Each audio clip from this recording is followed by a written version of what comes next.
hate speech and hate crime are too high up the pyramid of hate. We really need to think about not only response mechanisms, but prevention mechanisms. The purpose of this session is really to have a chance to improve the responses to hate crime and hate speech, which is why by bringing the stakeholders together with the systems approach, we can find new opportunities to take steps forward.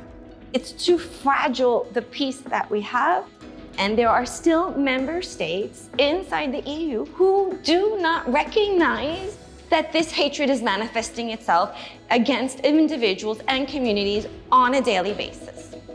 We need to face the facts.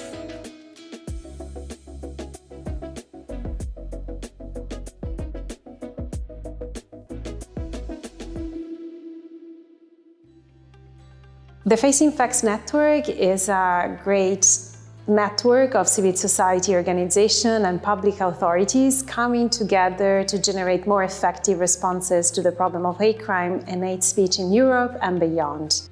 We started with a mapping exercise of what is happening on hate crime by civil society organizations, and then we developed the first training program to build the capacity of civil society organizations across communities to monitor bias-motivated crimes affecting them, and that way governments can no longer deny the problem.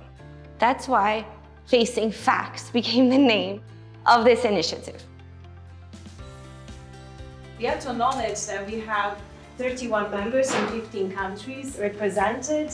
When connections are good and also better responses and better outcome for the victims and for the targets of hate crime and hate speech are coming with that. What makes the Facing Facts Network unique? Well, first of all, its members. The Facing Facts Network is really special because it brings together a lot of expertise on the topic of hate crime and hate speech and gives a lot of NGOs and different stakeholders the opportunity to exchange, to learn from each other. I knew the Facing Facts has an intersectional approach regarding hate speech and hate crime. So my organization and myself, we were very interested to be on board because we share the same approach related to hate crime and hate speech. Facing Facts has a lot of expertise in developing online trainings that is helpful for us so that we can mainstream knowledge on a national level and invest into transforming this society. Thanks to our e-learning platform, Facing Facts Online, we have the potential of developing and delivering innovative training programs that can really address the needs of our members and other stakeholders out there to build their capacities to recognize, identify, counter, and prevent hate crime and hate speech.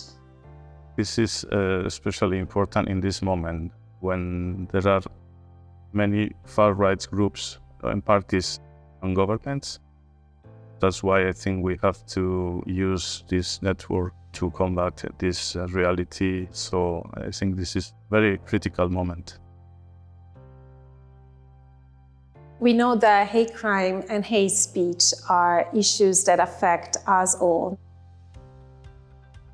We need to see as a shared responsibility to counter and prevent hate speech and hate crime from happening.